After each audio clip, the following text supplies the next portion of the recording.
Buon pomeriggio a tutti, bentrovati, grazie per la partecipazione, grazie soprattutto all'organizzazione per aver voluto questo incontro che tratta di un tema estremamente attuale e futuristico, è il caso di dire, e soprattutto che va immediatamente a cavallo anche con un provvedimento normativo che è stato appena licenziato, che è il recepimento della direttiva copyright, che come sapete ha ridisegnato un po' lo scenario di alcune figure del diritto d'autore, allargando lo spettro di un po' di tutele, tra tutte anche e soprattutto quella degli editori.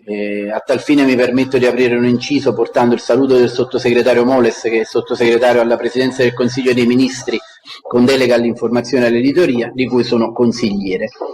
Io vorrei ringraziare particolarmente il professor Billi per il gradito invito e tutti i relatori che sono alcuni al tavolo con me, altri collegati, per gli spunti di riflessione che ci daranno e soprattutto per la possibilità di trattare questo tema estremamente attuale che ha a che fare con le opere d'arte, con la digitalizzazione delle opere d'arte, la possibile valorizzazione di esse, prescindendo diciamo dalle tutele, dalle utilizzazioni comuni, utilizzando delle tecnologie moderne. Oggi sentiamo parlare spessissimo di NFT, di digitalizzazione, di globalizzazione, di blockchain, di smart contract. Sono tutti temi che affronteremo, ma per dare un quadro preliminare e generale, soprattutto su quello che è lo stato dell'arte che esiste attualmente in Italia, in Europa, possibilmente nel mondo, darei subito il benvenuto e la parola alla dottoressa Daniela Battisti, che è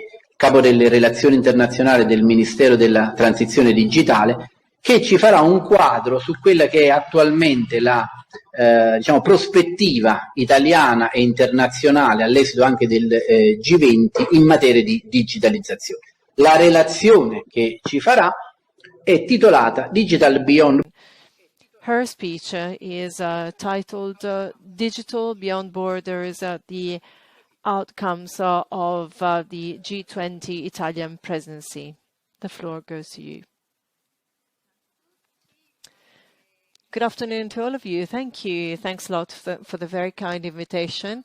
Well, you know, today we have this challenge, that is to say, this voice boxer, this new system. So really, every time we have a new challenge, every time there's something new to learn. But anyhow, I hope that I will manage to show my slides. Can you see them? I hope you can.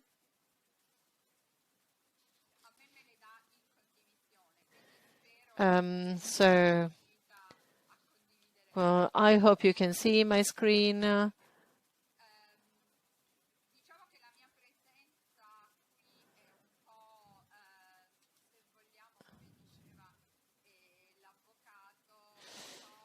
Well, you know, as the chairman said, actually my presence here is not totally fitting, but actually, you know, that quite recently the Italian presidency of the G20 was concluded, and we know that we had the last events in October, and Italy participated together with the Department for Digital Transformation. Italy participated in the Digital Economy Task Force, and well, actually, now it has become a permanent working group, not just a task force. What Italy managed to do was to bring back attention to the digital government. By digital government, obviously, we don't just refer to public services, but we refer to much more. What is the digital government? Well, the digital government is a great innovator, or, well, actually, we should say procurer of innovation. We have focused on three topics. First of all, the use of digital tools in order to guarantee continuity in the provision of public services during the pandemic in particular.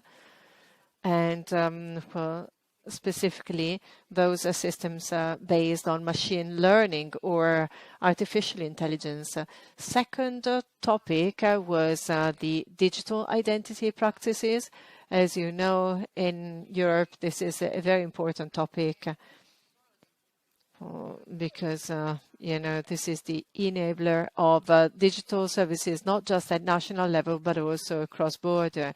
And then the last topic that is strictly related to today's topics is Agile Regulation.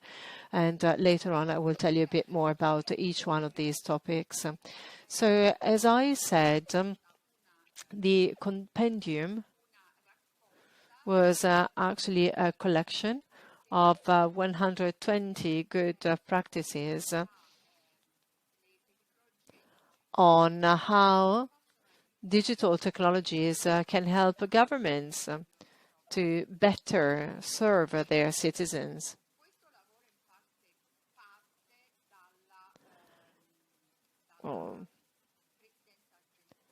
This all started in 2018 with the Argentinian presidency. Then somehow it got interrupted. And so the Italian presidency managed to resume from the Argentinian presidency.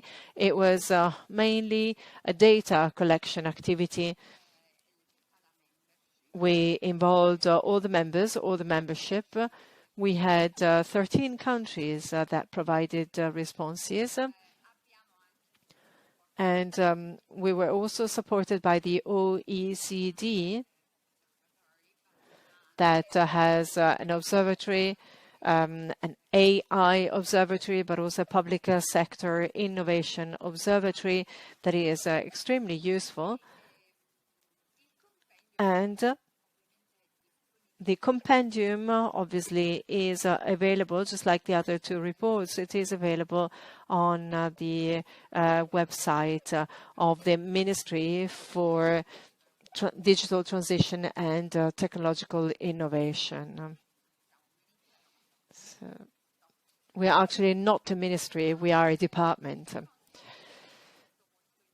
So, well, we found some very interesting examples. Now there's not enough time to look at all of them, obviously. But what came out clearly is that some countries are more advanced in their use of the AI. Well, actually, we should talk about machine learning more than AI. On the slide here, you can see a summary of this example related to Canada. Canada uses the cloud in order to offer a whole set of services, especially in remote areas, because, well, as you know, Canada is very scarcely populated and a very large country. And we were also supported and collaborated with China. So thanks to this collaboration, well, we managed to actively work together with the Chinese. And for example, the Chinese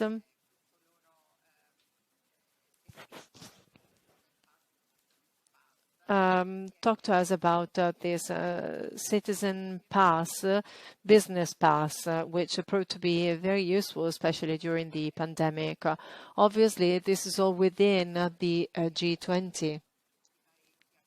We can't expect all countries to adopt this approach, of course. And, you know, this is the current situation. However, we have seen that, and we will talk about it later when talking about the digital identity, we've seen that we never have to be judgmental. I mean, maybe something that doesn't work well for us is instead very appreciated by the citizens in another country. So in order to sum up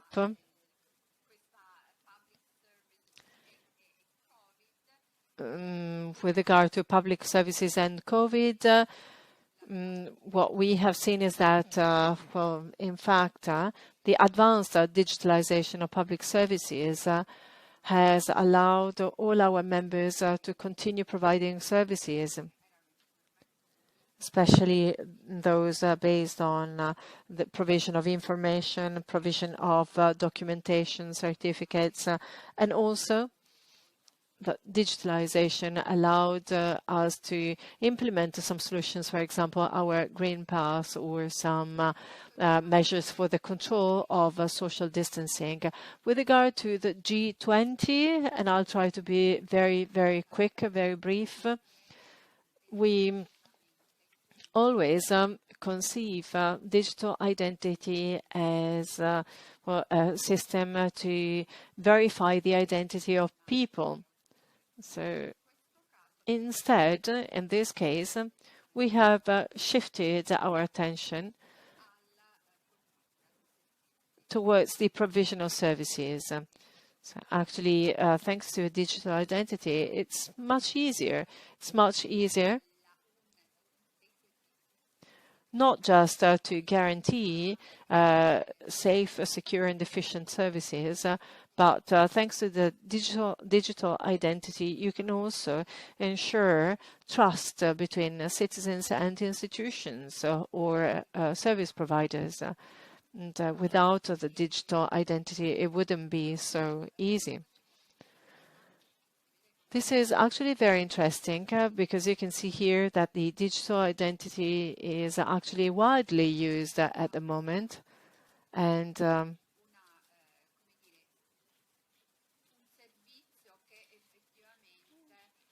it is actually a service that really helps the citizens, but there are some there are some differences. In Argentina, for example, there's a biometric approach which would be forbidden, outlaw in the European Union. However, thanks to this, Argentina has managed to provide many services in a remote way, especially for the welfare sector, which wouldn't have been possible otherwise. In India, well, you know, I'm not showing India on the slide, but anyhow, also India is a place where, thanks to biometric ID, they have really managed to involve millions of people, especially with regard to the welfare, because otherwise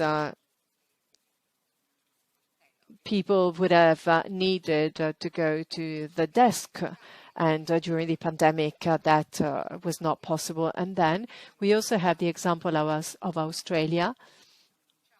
Australia is one of those countries where there is no authentication system, just like in the United States or in the UK. They don't have an ID. However, also here in this country, with a mindset that is quite different from Italy, well, they have seen how useful it is. So then the OECD is now working on a recommendation in order to make the different digital systems, well, digital identity systems, well, the OECD is trying to support these different systems on the platforms and also in the private sector and across borders, just like a passport. Then last topic is the Agile Regulation.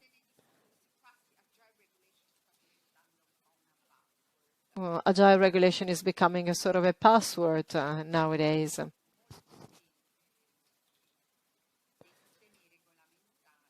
You know, at the moment, we know that many systems are not innovative enough. For example, an example is the example of scooters in Rome, for example. Because with the pandemic, of course, there's been a reduction in the use of public transportation, and therefore many countries are now pushing towards smart mobility. And well, obviously, this sector was not regulated. And so people thought that scooters could be just like a bicycle. But then we realized in Rome that scooters are very dangerous, extremely dangerous, a real danger. They go very fast, also on the pavement, and they might run over people. So this is one of those cases where we have a very useful technology for smart mobility within the city, but we need to regulate it. After some people got injured and some people even died due to scooters. With regard to digital technologies, this is even more clear, more apparent. For 20 years, the platforms were free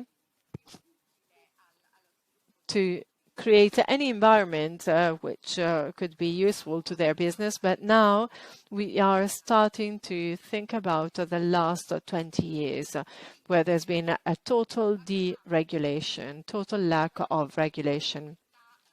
So this concept, agile regulation concept, is based on the idea that, well, let's try to regulate. Let's try to regulate within some specific environments during a certain time period, so that the AI for the public sector or some other technologies that we don't know yet. So instead of having to regulate them later on, or instead of having to regulate them beforehand, and by doing that we might be detrimental at European level.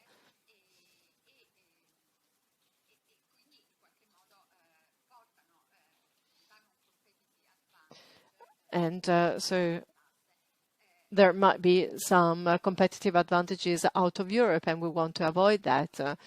And we would never reach digital independence.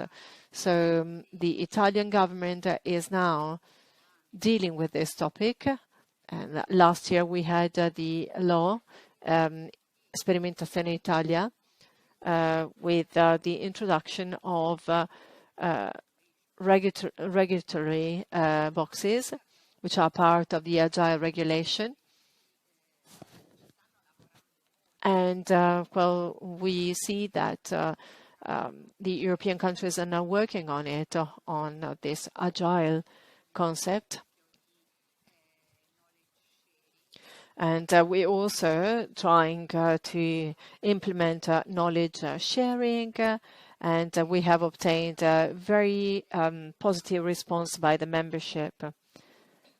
So this is an area where all the sectors of the government should participate, starting from sustainable mobility to the cultural heritage, and we should start understanding where we want to support startups and small companies, but at the same time, always respecting our values, first of all. And also, of course, respecting our citizens, like in the case of scooters, and always protecting the environment. Well, this is all. This is all for me. I know that I've been speaking for too long. And, well, if you are interested in the reports in English have been drawn up by the Department for Digital Transformation together with the OECD. And I think that they can be extremely useful because they show many good practices that otherwise would not be known. So thank you for your very kind attention, and I hope to see you soon. All right. In the meantime, we're now leaving the floor to the next speaker, Marco Borgherese, Vice President of Networks Contact. He will tell us about a very interesting topic.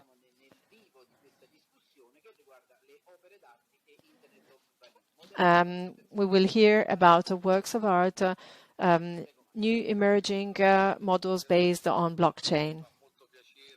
Thank you, first of all. I'm very glad to be here. And I'd like to thank the organizers, of course.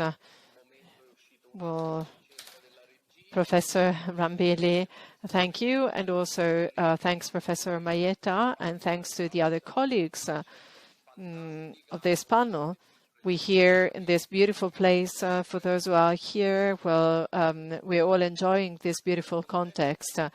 This is a context that really introduces the topic. And, well, you know,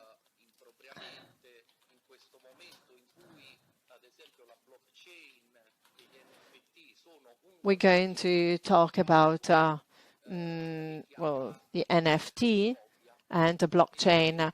And this is a plaster gallery, and this is why this is the right place to talk about copies. Well, I'd like to tell you what we're doing at the moment. And I've decided, in order to do that, I've decided to title my speech Work of Art or Internet Value. Well, why that? Well, because, you know, just like Ms. Battisti said, we are now seeing this very innovative technological flow that is making us go from Web 2.0 to the so-called Internet of Value 3.0. It's very important to make this distinction because, in my opinion, very soon we will have the opportunity to enter a new era where we shift from the use of social networks. We're all used to social networks. We are all closely connected. Information is the base of our professional and also private life. And we are shifting towards a new era where those relationships that we have been building over the years, they will have the opportunity to generate value. So this is why it is called Internet of Value. With regard to value and with regard to NFT,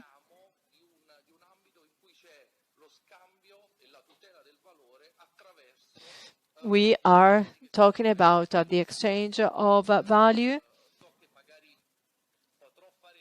And, well, I will now try to make some references, and I will try not to hold a technical speech, but, well, you know,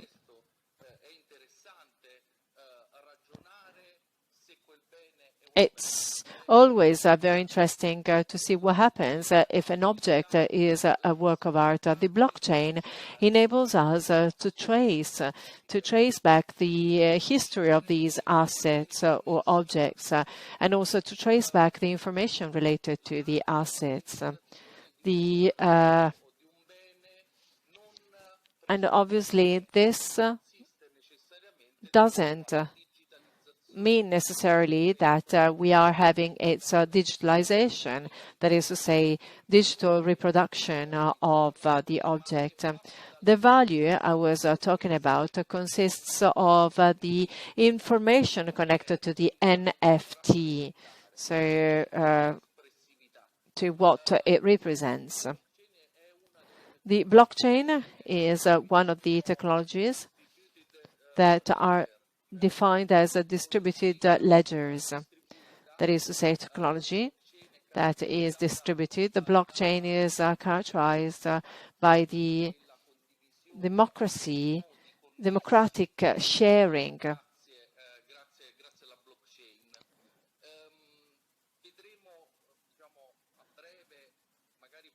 of things. Well, I will try to explain to you how this all happens.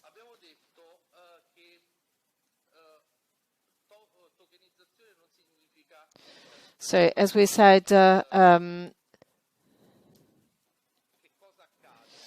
well, necessarily we don't have digitalization. What happens through the blockchain? We introduce a completely new element which we didn't have in the past. That is to say, these objects are made unique. They are unique, and that's where we can exchange value. The blockchain is like a game, and we know its rules beforehand. So this is why it gives us the possibility to generate some democratic and participation-based markets. We have the possibility to allow an asset, an object, to keep its integrity, because the blockchain preserves forever the information that is related to that object and therefore also its integrity. And then at the same time, we also have the possibility to exchange value. And so we have now we have one tool which allows us to match together in the field of cultural heritage, well, to match together two needs that were always seen as the opposite. That is to say, creation of value, but also protection of the asset. So keeping, preserving, but at the same time also creation of value. Today we talk about NFT. Well, I've observed a few numbers, some data, and I'd like to share this data with you in order to clarify some doubts that you may have with regard to this topic. You know, this is a topic that we should all feel like exploring. Well, the biggest marketplace for NFT is OpenSea. Today, OpenSea, after the evolution of the blockchain was launched, well, OpenSea is the app that consumes Ethereum. In the IP 1559, and this is actually the democratic way through which the blockchains are innovated. That is to say, some proposals are made. There's a mechanism called Ether burn. It's a mechanism through which Ethereum is burnt. The application that at the moment burns more Ethereum is the OpenSea, much more than all the other marketplaces or the apps that man cryptocurrencies nowadays. So the NFTs have overcome the interest in cryptocurrencies and decentralized finance. But let's have a look at the factors that lead to the success of the NFTs and allow for their generation and exchange. The interpreter apologizes, but there's no audio. There's no audio anymore.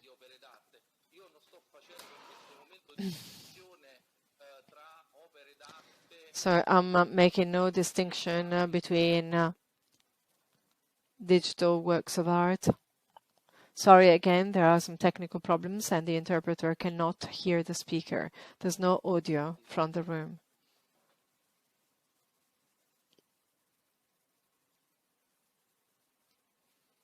Sorry again, there's no audio from the room.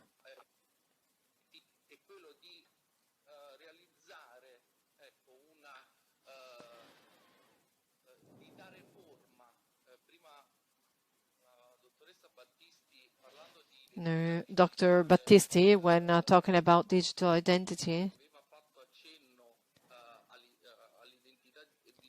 mentioned digital identity as a way to have access to services and in order to generate trust between the public administration and the citizens.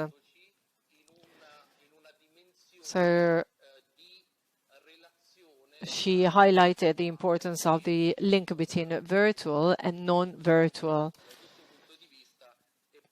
From this point of view, the metaverse, which we hear so much,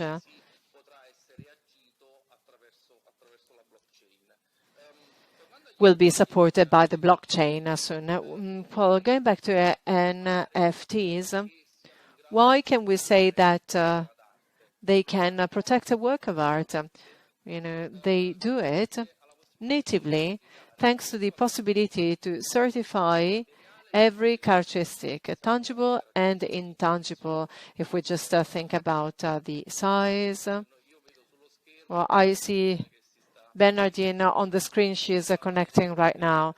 So tangible, intangible, therefore description, certifications, and if we also think about the due diligence procedure that we need to carry out on a work of art. So also from the legal point of view, you have to do many things in order to testify its authenticity. And I'm not saying now that the blockchain and the NFT are tools that can simplify things. They can't simplify processes. They are something more, something additional. And they're also able to manage value. Value is not just an economic value, but actually we can enable a new economy, democratic economy, based on the exchange of value. And it is also a very democratic system. Why? Because the blockchain supports participation. Every transaction on the blockchain guarantees like a compensation to the participant. And so again, why can NFTs generate these benefits or these effects? I'm going to list them to you. First of all, the possibility to program them. So this is a technological field, and programming means that we know the rules of the game beforehand, and also they can be subdivided. They can be transferred. They are certified. And there's another element that is to say the authenticity in a trustless way, as the English say.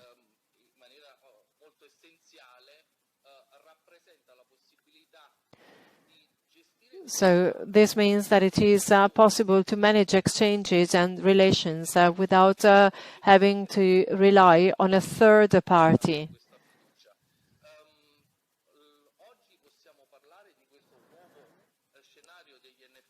So today we can talk about NFTs, and we can say that they have developed very quickly. There's been an incredible growth of NFTs. The introduction by Ms. Battisti really showed us that it is now necessary, urgent, let me say urgent, to deal with these topics, and also innovation, digitalization.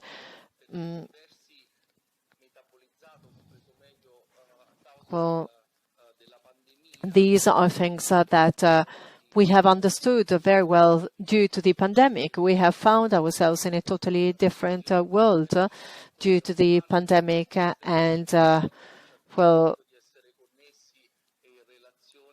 well, let's say that thanks to the pandemic, at least, well, thanks to the technologies, we have managed to keep united and keep connected without feeling lonely. There are some standards. I'm going to mention them, but just well, very rapidly.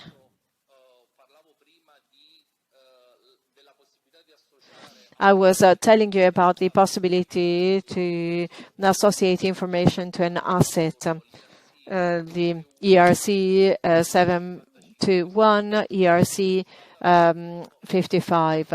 So these are very recent, very new standards. And they allow us to increase the representativeness of the NFTs. So a work of art that becomes digital. Of course, you know, the main challenge at the moment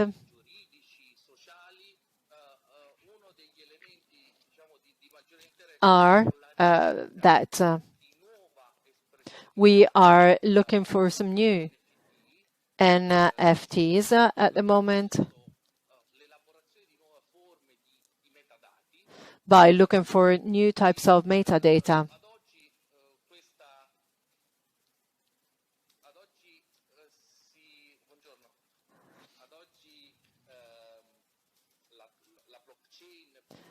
At the moment, the most used blockchain for NFTs is Ethereum, as I told you already. And why am I saying this? Well, you know, it is Ethereum at the moment, but it is showing to have some problems. It has some limits, and well, these limitations will need to be overcome.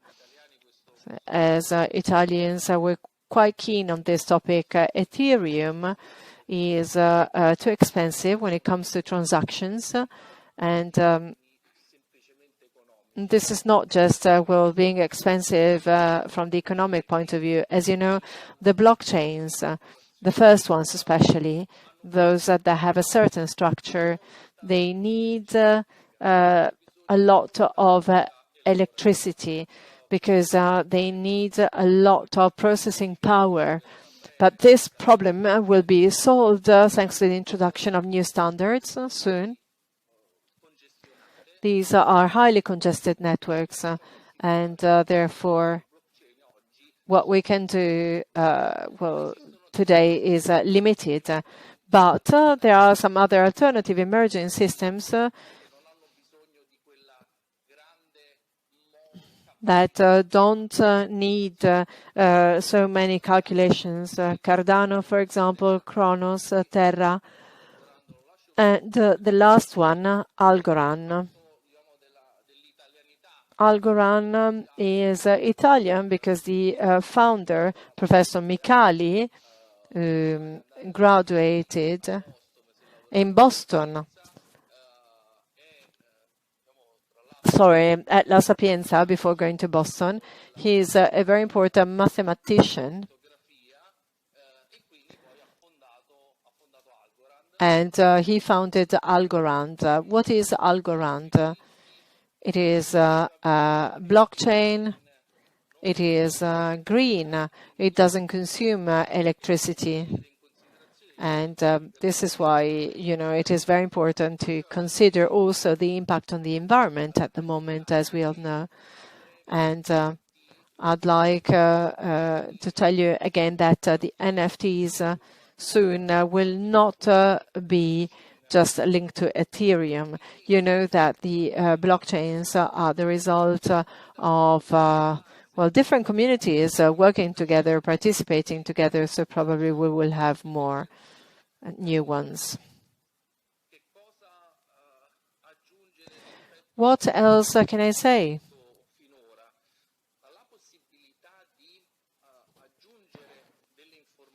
You know, the possibility to add information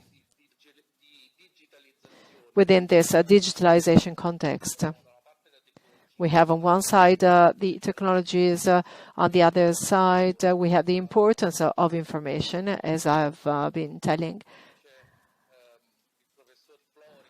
And as Professor Flori says, Professor Flori is the philosopher who has provided definitions, concepts that allow us to interpret the world we are in. So he calls them lymphospheres. Many of the things that we experience in our private and professional life, they can be seen as an exchange of information. So the NFTs, if I had to recap, the NFTs represent the opportunity to transform an asset into a set of information, and their combination, and also the presence on an infrastructure that connects some points without any intermediation. Well, this is nowadays, this is what NFTs are at the moment. But then, you know, thanks to this exchange of information, and also thanks to circular economy based on the blockchain, we can now conceive some new relations. With regard to the world of arts and the cultural heritage, these new relations are based on the fact that we can connect ourselves with the works of art. So those works of art that are not born as digital, but there is the possibility to interact with them in a new way, maybe using virtual augmented reality, as we can see here during this beautiful event. But it is also possible to have access to them by exchanging royalties, maybe, or by buying a ticket that travels on the blockchain without any intermediaries. So the blockchain has the possibility to give more value to the field of art. Why? Because the blockchain adds a meta level. Without reducing it, it adds a metaverse. And therefore, it is something enriching. I'm talking about artificial intelligence, machine learning, etc. Sorry, there's no audio anymore. No more audio from the room.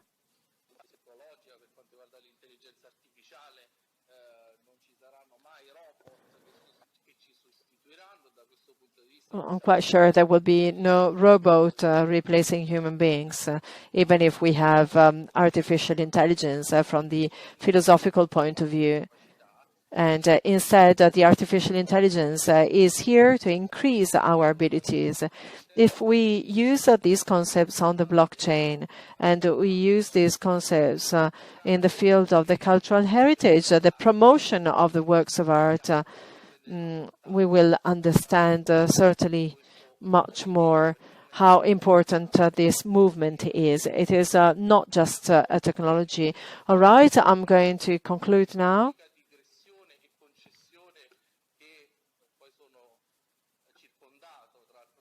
And since I have lawyer Piselli and Professor Maietta next to me, I'd like to make reference to the legal context. That is to say, we only have to remember Article number 9 of the Italian Constitution, which says that the Republic promotes the growth of culture, scientific and technical research, protects the landscape, the historical heritage, and the artistic heritage.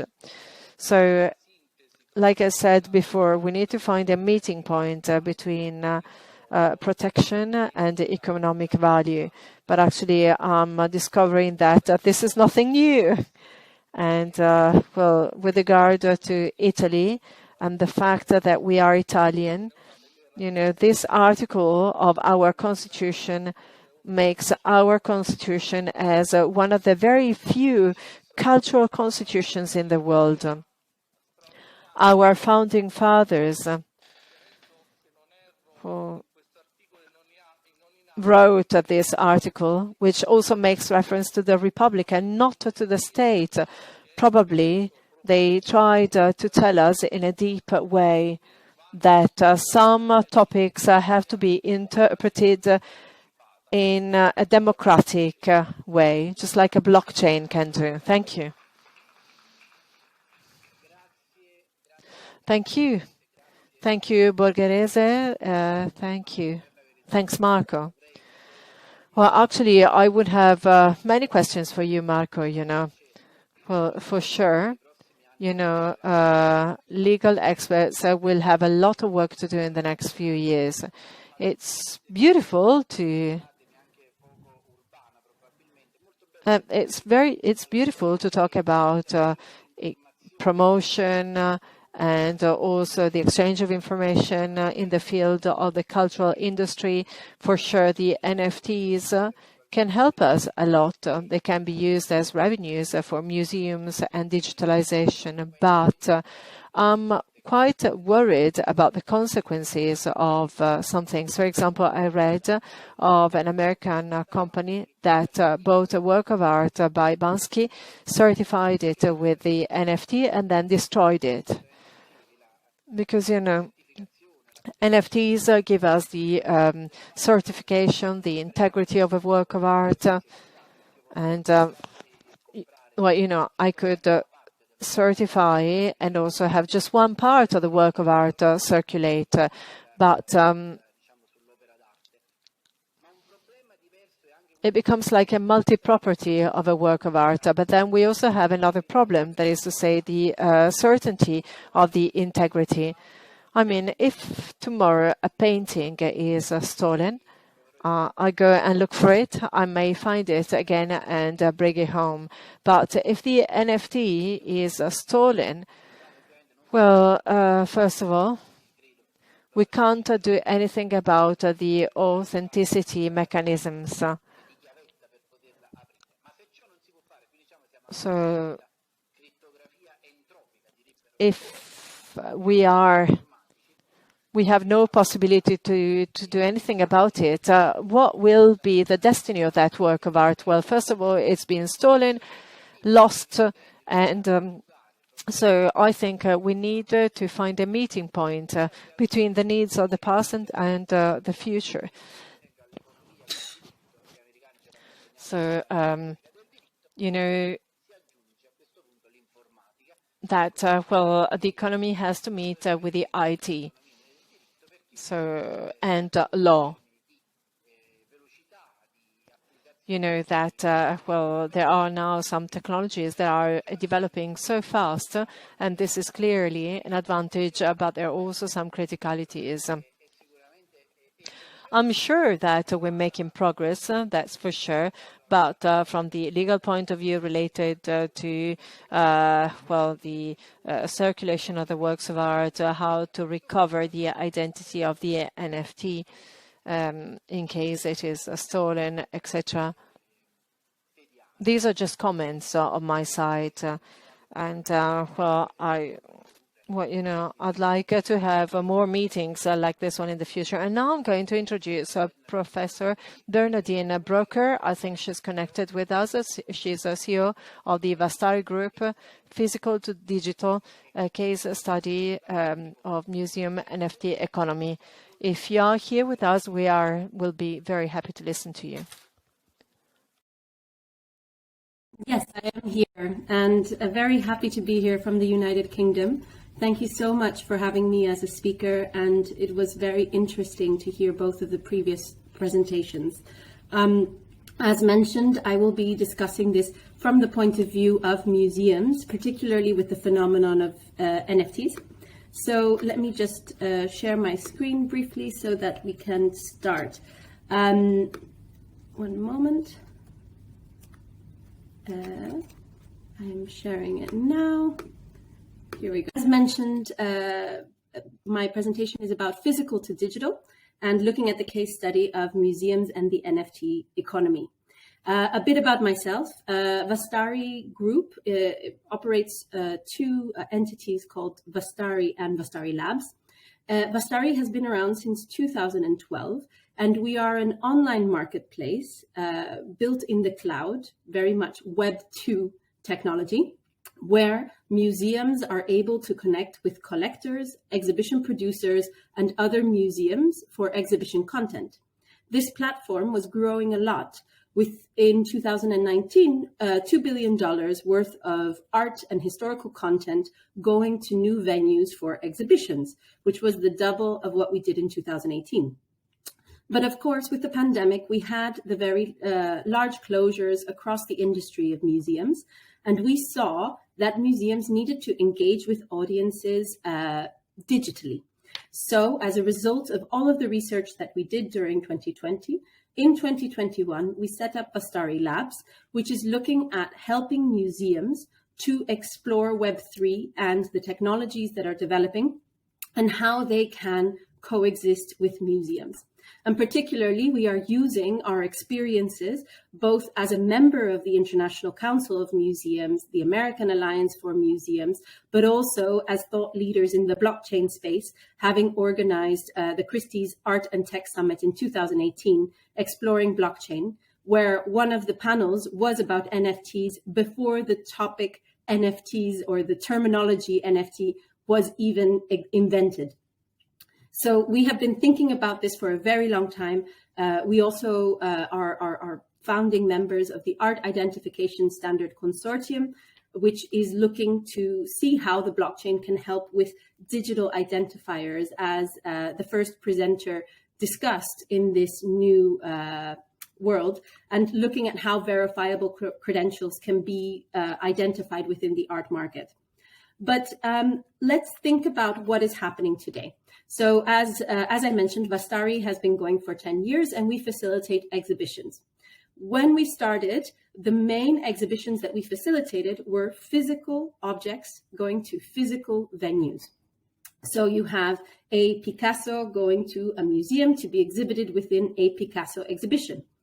Increasingly, since 2016 particularly, we saw digital content going to physical venues. That included, for example, exhibitions of virtual reality, having exhibitions with immersive content, such as the projections on the walls. If you think of, for example, Team Lab, where you have technology being exhibited within the physical venue of a museum.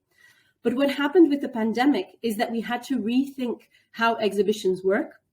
And you see digital content going to digital venues. And that is a vocabulary we have not, as an industry, yet developed. But in reality, a museum website is a digital venue. Google Arts and Culture is a digital venue. And even, as we have seen now, a cryptocurrency wallet that facilitates NFT ownership can be a digital venue. So what the previous speaker spoke about, a non-fungible token, is a certificate that can be owned within a personal cryptocurrency wallet. One thing that I do like to point out at this stage is that the certificate itself does not actually save the asset in the case of art and most cultural objects. What many people do not realize is that the asset is stored on a database that is also distributed across the internet. The main providers of this type of what they call perma-web technology include, for example, Arweave and IPFS, where a permanent link to the asset is created that is then encrypted on the non-fungible token certificate so that it can be owned within a personal wallet. Now, for many people, the first time that they heard about the term NFT was with the sale of the work by Beeple at Christie's in March of this year. And of course, many thought that this was extraordinary to have a work sold for $70 million nearly. But what, of course, many don't know is that this is actually 5,000 drawings that have been done over 13 years by people. They are not necessarily the most inside the art world type of artwork. It's very much outsider art that people was creating, making fun of cultural phenomena, being funny and trying to connect with the community. People published these works every single day for 13 years for free. What happened is that he combined all of these 5,000 works into one NFT and sold it at Christie's. And the buyer, Merakovan, has said that the reason that he buys this is because he feels that it represents something that is unhackable in his terms. It is time. And because of the fact that these are 13 years worth of drawings, he feels that this is very valuable. But what I also find interesting about this story is that they have a museum, a virtual museum in the metaverse called B20, where many people have pre-bought a ticket to attend the Beeple exhibition of 5,000 days. So it's almost like the owner is thinking about a business model for the sustainability of the artwork through token sales. Of course, we can debate the ethics of the pre-sale and whether these are securities or whether it's actually appreciation of art. I think a lot of regulation needs to catch up with this phenomenon. Even the interesting fact that Beeple actually owns a significant portion of the tokens of B20. So Beeple sold the work, but he also is part owner of the museum that will exhibit 5,000 days that was bought. So there are many complexities to this phenomenon. But what I think is important for museums at this moment is that they are being approached about their cultural assets to be put on the blockchain as an NFT. And what I would like to highlight here is that these are not artworks that are born digital. Most of the NFT boom that we've seen is in works that are digital first, that were never able to be owned because of the fact that they were digital. And they have, as a collector of NFTs, you can finally support artists to create digital art as a result of owning their NFT. I myself, for example, am a collector of NFTs, and what I like about it is supporting artists to create interesting digital art. In the case of museums, potentially, indeed, there is some creative content that can be put on the blockchain and people can buy to support a museum. But we need to be clear that this is digitized art rather than digital art. And we need to stop talking about museums sitting on a gold mine of digitized art. During the pandemic, there was a lot of conversation about how this was such a great opportunity for museums. That I will go a bit deeper into what I mean. In March, an organization called Global Art Museum looked at objects that were in the open domain on the internet, so Creative Commons Zero, and minted them on OpenSea, the platform that was just mentioned in the previous conversation. This was quite upsetting for the museum industry because the museums, including the Rijksmuseum, the Chicago Art Institute, had not given their permission for this. They claimed on their website that a percentage of the sales would go back to the museum, but they had not received pre-approval for this activity. So the open sourceness of the fact that these works were in the open domain because they were beyond copyright meant that people could suddenly own, try and mint these works, and legally there was no reason they couldn't. But what is interesting here is that no one bought the works because there was no authenticity in who were publishing them. Who was Global Art Museum? And they said after a few days, this was an experiment to show that how this works and to get the attention of the community. Now, I don't know how I feel about this experiment, but it does show us that the buyers of the NFTs are not interested just in the images alone, but also in the publisher of the images and whether they have the authority to publish those images. Now, a very famous example at the moment that's being quoted around the world is the example of the NFTs from the Uffizi, who have actually worked together with an organization called Cinello to create digital replicas of their works of art that are for sale. And it made a lot of headlines because the price of one of them, the Michelangelo, broke the €100,000 price. Now, what people may not understand is that the NFT in this case is a certificate of authenticity for a physical item.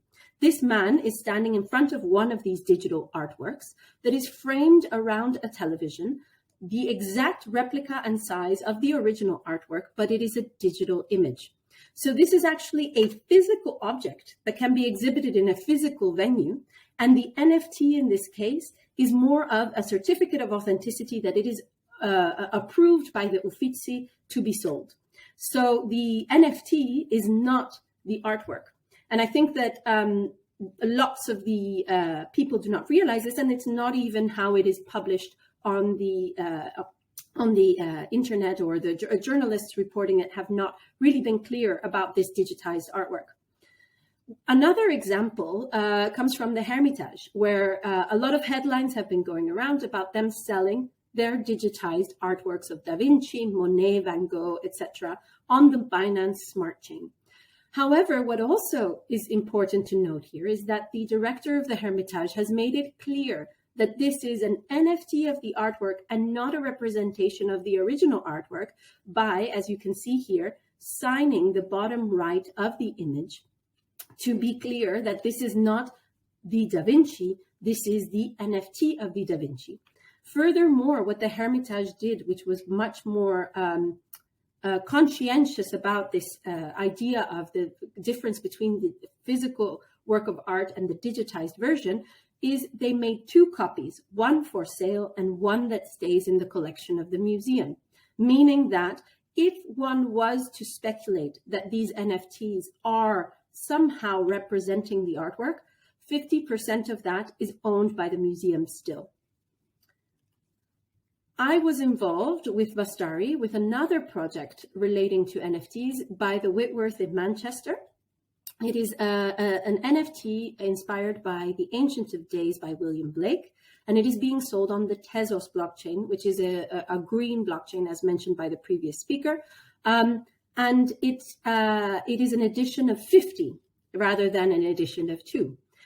Furthermore, in order to make it clear that this is a digital asset, not a physical one, this artwork is actually it is not the original item. It is a digital image that is a multispectral image of the artwork that was only available to the museum because they have the physical object in their possession. This multispectral image was part of the museum's research, and they decided to create an NFT of that digital image to represent the research that is being done at the University of Manchester and with the Whitworth Gallery. Furthermore, all the income will be going to a community fund supporting the communities around the Whitworth Museum. Lastly, this piece is actually going to be included in an exhibition in 2023 at the Whitworth called Economics the Blockbuster, where the museum will present the context of the NFT and whatever happens over the next 2 years with it. So as you can see, there has been a clear definition made between the original artwork, the digitized version of the artwork, and the digital artwork that has been sold as an NFT.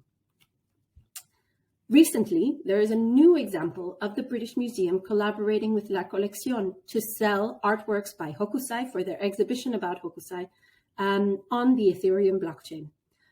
This example is showing even further how this can be a little bit complicated. And recent journalism has even mentioned how it's a bit ironic to create limited editions of Hokusai's works, which were prints themselves. The La Collection has decided to sell these works in editions of super rare, ultra rare, rare, and more common. But even the more common ones, where you have editions of 10,000 NFTs, the starting price is $400, which for most visitors to a museum is quite an expensive purchase for something that is an edition of 10,000. This is where I find it problematic. The way that the British Museum has published these works in the larger editions is similar to what you would think of when you think of a postcard that you buy in the shop after you visit a museum, or a limited edition poster, or for example, in the Musée Rodin, they sometimes have limited edition post-mortem casts of bronzes. It's a very similar concept. However, the fact that the pricing is not reflecting the reality of the value of these digital artworks is problematic, in my opinion. It means that it feels speculative and the long-term value of these objects can be doubted. Furthermore, what is the reason that one would want to display one of these artworks in their digital wallet? What is the reason that one would want to own a 1 of 10,000 Hokusai print digital artwork? I think that the museum has not unpacked this concept within themselves. What I think is an interesting project relating to NFTs that talks about value without having the monetary impact is a project done in 2018 by the National Museums Liverpool on the Ethereum blockchain. A scholar called Dr. Francis Liddell worked on a project called Crypto Connections. Visitors to the National Museum Liverpool were invited to choose one object from the collection and to mint it as an NFT with their own metadata. They were allowed to choose what they thought that object meant to them. The NFT and its metadata was owned by that visitor. So the meaning of that object to them was personal. It created an NFT that was a type of souvenir of their visit to the museum, but it meant something to them personally. Furthermore, those objects have not been sold. They are kept because it is a memento to the people who visited. So what I believe when we look at the issues of digitized art that are turned into NFTs and put into a personal wallet is that we need to find more utility for the reasons of owning a digitized artwork. Secondly, we need to have clear definitions of what these artworks are. As we saw with the Uffizi example, the press reported this as being the sale of a digital twin of the works in the Uffizi. Did this affect the value of how much these works sold for? We have to be very careful about the language we use when we talk about the sale of digitized artworks on the blockchain and what the potential value is to the buyers of these digital artworks. However, as the previous speaker mentioned, there is a lot of promise if we think about NFTs that are more affordable, not $400 each, but maybe $1 each, that can be bought as a souvenir from the exhibition or from a visit to a museum website, that will actually help fund the museums, help the audiences remember their visit, and potentially create educational links to the content of the exhibitions and research that is done within the institution.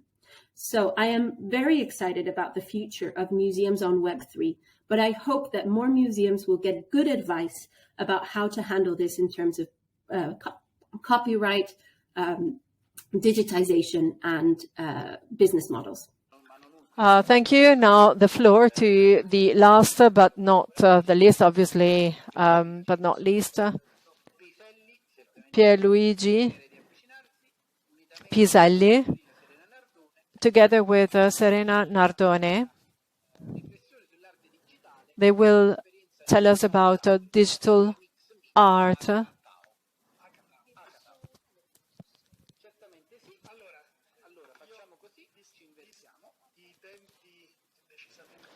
Well, considering that we don't have much time left, I will try to skip a few parts of my speech. I will just give you some hints I will jump to the core of my speech, how to create real value in the art with NFTs and the blockchain. This is the heart of the topic.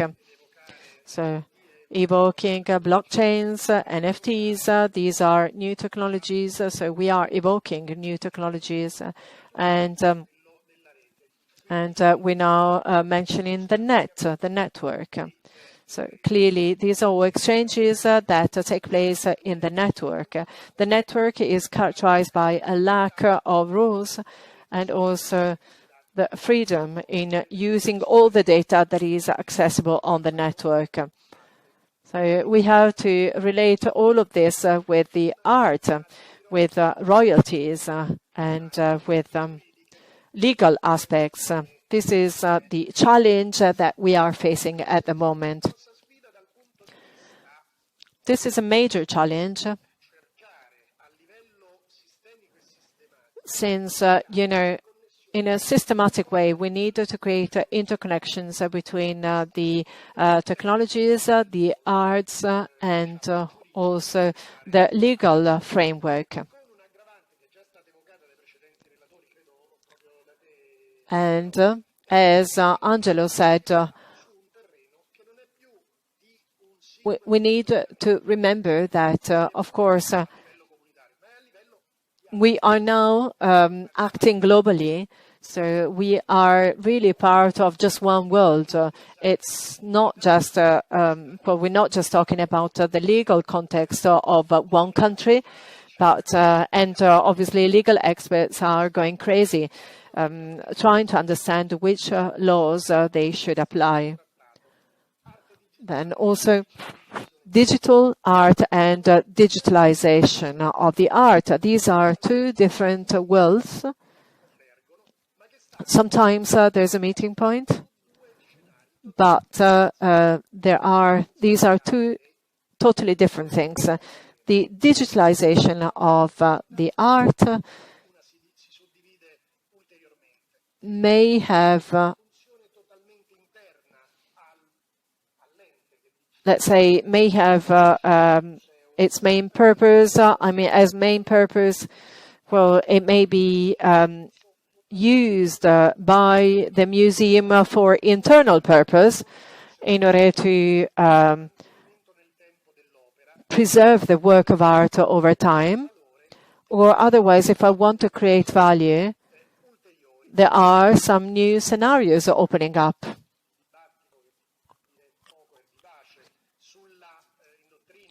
And so we have to understand, if we want the cultural heritage to generate revenues, this is a different topic.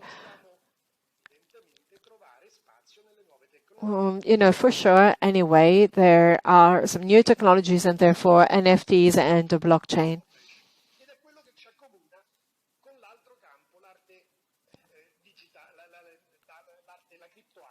And then we also have to mention crypto art. Crypto art was born digital.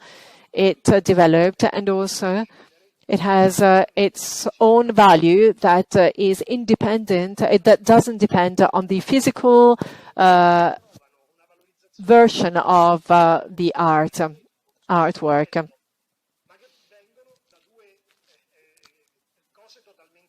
So really, there are some totally different things and totally different regulations. From the technological point of view, Marco told us that for him, there's no difference in taking the NFT of a digital work of art or NFT of a traditional work of art. Well, actually, from the legal point of view, there's a major difference because the situation, the scenario totally changes. The first one has crypto art as a point of reference. Crypto art is conceived in order to be used on the network, on the net. So it is created, it was born with its own peculiar characteristics. It is the result of technologies, and it goes hand in hand with technologies. Obviously, with many problems, of course, also like the loss of the wallet. Well, the loss of the wallet is a problem, and people are trying to understand it, how to solve this problem in case it occurs. And then instead, if I talk about traditional art converted into digitalized art, we're talking about exploitation of the work of art. And, in the digitalized work of art, so again, traditional work of art becoming digital, we have to think about royalties and protection of the cultural heritage. This is very important in Italy. Let's try and put things in order. If I try and define the blockchain from the legal point of view, Marco explained to us how it works from the technological point of view, but I'd like to give you a legal perspective. The blockchain is a system that gives me transparency, certainties, and some other advantages. Of course, there are different blockchains. There's not just one blockchain. As you know better than I do, Ethereum is not the same as a blockchain that I might create or that Marco might create. Of course, if we connect our computers together, we can create a blockchain. But then how spread it is, or what kind of value it has, well, there are many differences. So not all the blockchains are the same.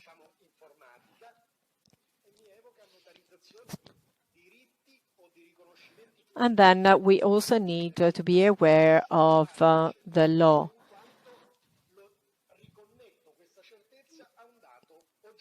So, as I said, we need some certainties, legal certainties. We need to be able to identify the objects and the authenticity. So the tokens, the NFTs, the tokens embed some rights, some royalties. Marco correctly talked about information. I would like to replace the word information with rights or legal status.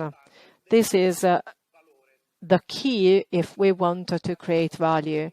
That is to say, well, first of all, I carry out this operation correctly and I will have created value. So the NFTs embed some rights, and in order to do so, I also need to pay attention to one aspect. First of all,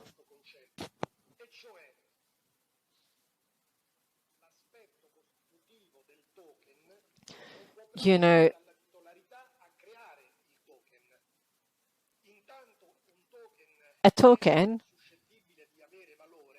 has value since the individual that creates the token is also the legal owner that is entitled to carry out that operation.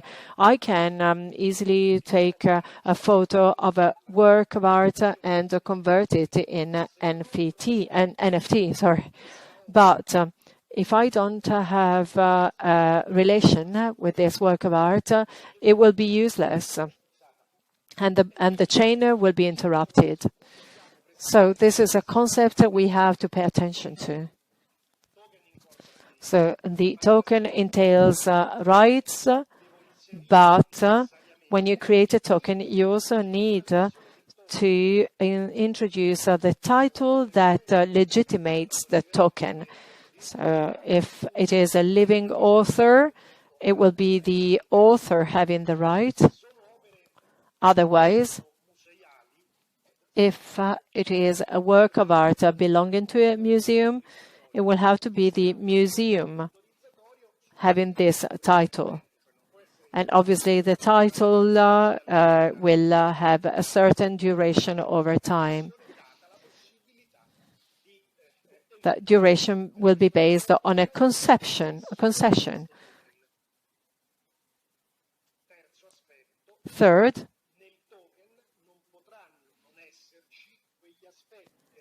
the token will also need to include the next procedures. It is true that the chain of transfer is contained inside the blockchain. So it is possible to trace everything back about the token. Once it is released, we'll have to include all the data regulating the economic and legal procedures of the transaction. For example, if I'm a museum, when I release the token, and then I will start the transfer chain, I will certainly have to preserve my right to verify what is happening. And therefore, I will need to have royalties on the next steps.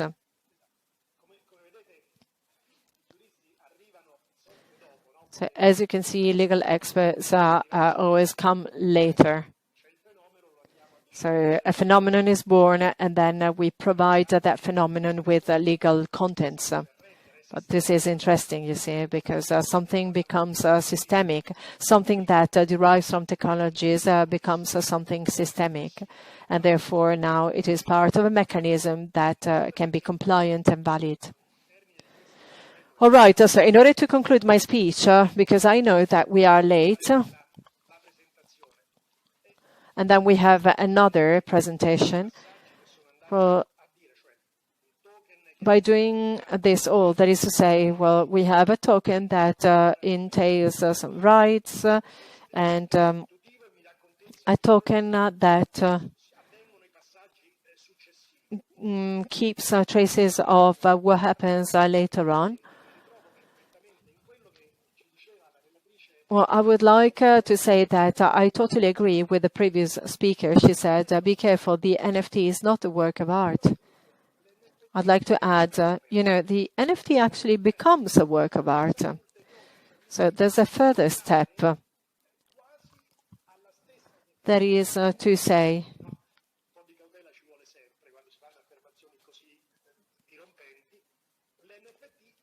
the NFT becomes almost a work of art with its own life, with its own value and structure,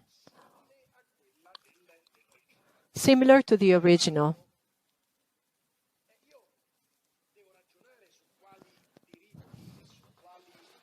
Besides,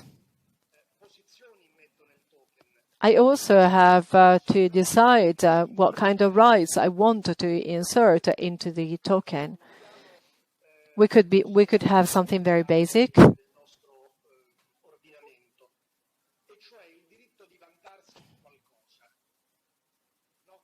Well, there's actually so-called right to be proud of something, or the right to show off.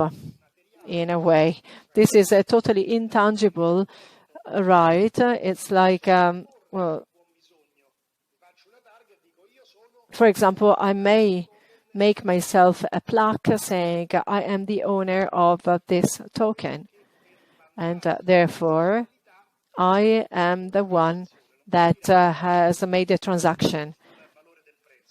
I'm not talking about the price, but anyhow, this is the right. I'm creating this right to be able to say that I'm the owner of the NFT, because the owner of the asset authorized me, so I can say I'm the owner of the token of this NFT.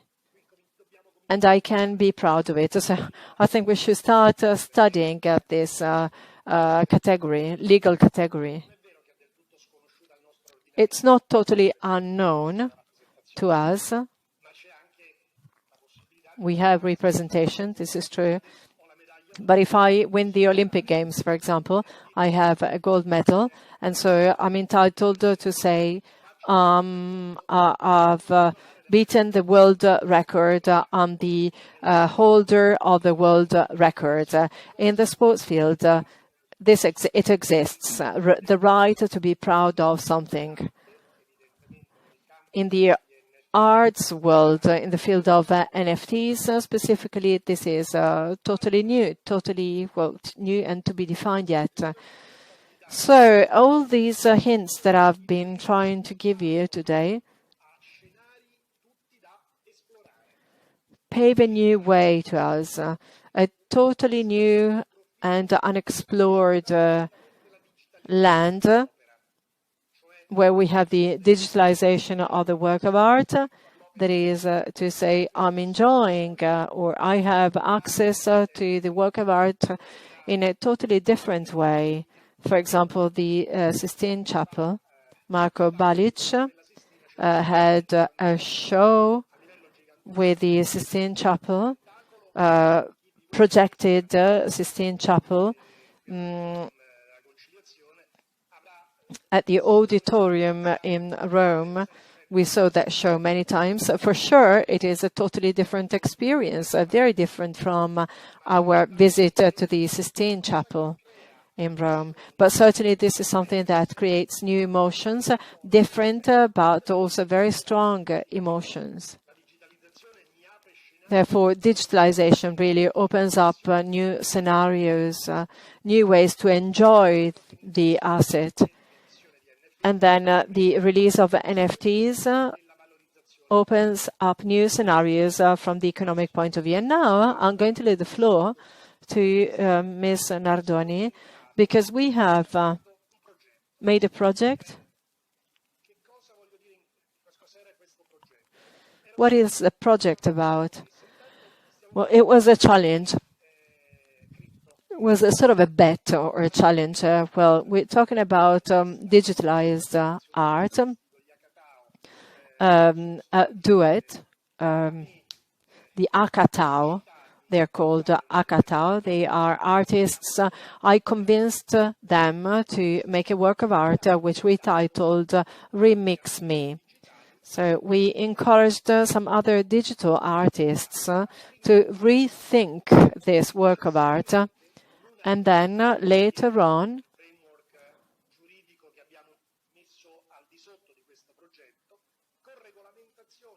based on regulating the rights of all the authors that participated in the project, we started, well, a certain a set of steps, well, a procedure. 40 artists participated in it. With this project,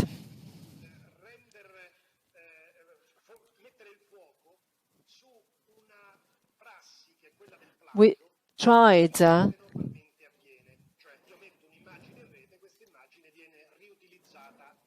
well, to demonstrate that on the net, well, you know,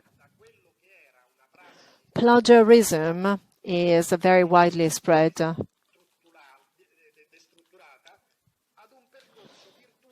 And we actually tried to create a virtuous process creating value. Thank you. Thank you, lawyer. I'd like to tell you about the Remix Me project. And we started thinking about it last year in December. We organized some meetings. We tried to set the foundations, theoretical foundations for this project based on remixing. Remixing finds its roots in the beginning of the 20th century in the history of art. And well, we tried to show it as a positive practice. Remix Me. Remix Me is based on trying to involve several artists in order to create a work of art that is the result of the collaboration of several artists. So we have authorized the remixing of already existing artworks, and you know, actually, this is something that already existed, but without any rules. And therefore, we tried to create a sort of a regulation, which we transmitted to a community. This is a community of artists that usually has no rules at all. And so we tried to communicate the advantages, the perspectives, always from a positive point of view. And we always tried to give the artists some incentives in order to convince them to join our project and our regulation. And we managed to do it. The Remix Me project, well, we collaborated with Presi Digital Gallery.